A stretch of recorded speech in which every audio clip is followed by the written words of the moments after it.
The Battle of Chancellorsville took place in the beginning of May 1863 in Chancellorsville, Virginia. The battle was won by the South as their general Robert E. Lee outmaneuvered the Union general Joseph Hooker and forced the North to retreat. Though it was a loss for the Union, the Confederacy lost a skilled strategist in Stonewall Jackson due to a friendly fire accident. The battle was significant as Lee took advantage of the opportunity and tried to win another battle on Northern Territory to shift political power from the Union to the Southern Democrats. In the summer of 1863, Lee decided to invade the North as he possessed a military advantage after his victory in Chancellorsville. He also desperately needed supplies for his military, and he hoped that an invasion of the North would force Lincoln to pull his troops back from Vicksburg. He believed that a major Confederate victory in a northern state would tip the political balance of power in the Union to pro-Southern Democrats. In search of footwear, A.P. Hill led a group of Confederate soldiers in the town of Gettysburg and interacted with the Union Brigade. The Union General John Buford ordered his men to take a defensive position on the hill and wait for the Confederates to rush the town. Both sides consequently called in reinforcements, and the conflict grew to be the most significant battle in the war. On the second day of the Battle of Gettysburg, Lee ordered General James Longstreet to attack the Union troops on top of Cemetery Ridge. During the Confederate advance, Union troops had mistakenly left the position on Little Round Top, a hill that overlooked nearly half of the battle. Had the Confederates taken this position, they would have been able to attack the Union with artillery. The Union generals soon noticed and sent Colonel Joshua L. Chamberlain to defend the position. Leading a group of Maine troops, Chamberlain was able to fend off the Confederate forces successfully. However, after a third of his troops had died, and those remaining began to run short of ammunition, Chamberlain ordered a bayonet charge. This assault shocked the already exhausted Confederate troops, and as a result they surrendered. On the third day of the Battle of Gettysburg, Lee began early in the afternoon firing artillery into the middle of Union lines.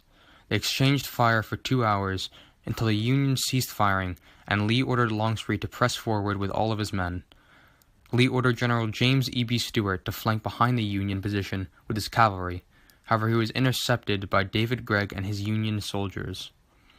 As the Confederates marched across farmland toward the Union position on high ground, the Union, surprising the Confederates, resumed artillery fire. The South was forced to retreat with severely weakened forces. However, Union General Meade did not order a counterattack, as he was unaware that the Confederate forces were so crippled. After such a tremendous defeat, Lee gave up all hopes in invading the North and marched through the rain back to Virginia. The losses amounted to more than 50,000 Union and Confederate troops killed or wounded. A major theme of the war was the North's advantage in their industrialization, transportation, and most importantly, their population. They may have lost more men in total, but they could afford to replace them, unlike the South. Gettysburg was a major downfall for the Confederacy, as they did not have the soldiers to replace the ones lost in conflict. Though Lee did strategize extremely well until the end of the war, the South lost all their manpower in Gettysburg, the most crucial battle in the war. Grant wanted to capture Vicksburg as it was a stronghold located on the Mississippi River, an important waterway serving as a trade route for the South. The Union didn't have total control of it. However, if they did, they could disrupt trade and cut off supplies to the Confederate military. After many losses and the morale of the Northern people slowly dwindling, the Battle of Gettysburg was a huge momentum booster. Lincoln perfectly utilized the bloody conflict to further emphasize ending the war and preserving the Union. In the short speech, he referenced all of the men who had lost their lives on both sides of the conflict and discussed saving the United States from collapse. The Gettysburg Address was perfectly written to persuade the people of the North to end the Civil War in order to save the country from destruction.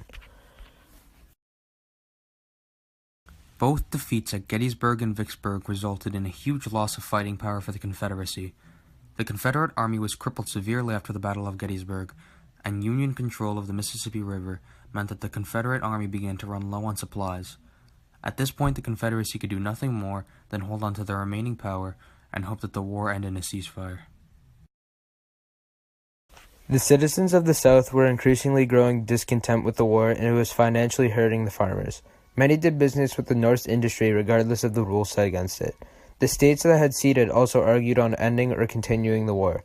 The internal issues within the government and the civilian struggles destroyed the morale of the Confederacy.